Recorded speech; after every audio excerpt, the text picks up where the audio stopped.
Hey everybody, here we have an old Carrier TECH2000 heat pump.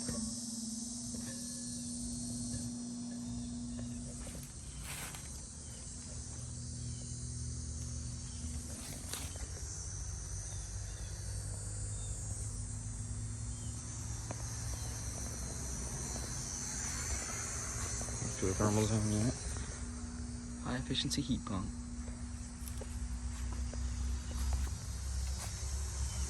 And right down here, there is another unit, another TECH2000.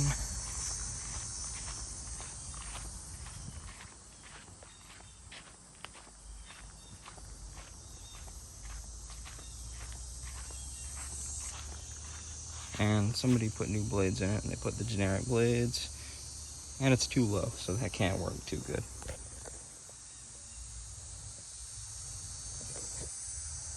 Heat pump. Looks like a new compressor too, so this thing has been rebuilt basically.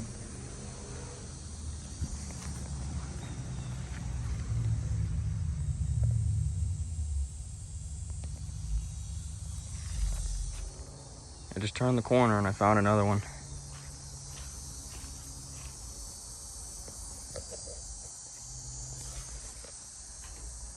This has a compressor blanket. That's interesting. The little logo's upside down.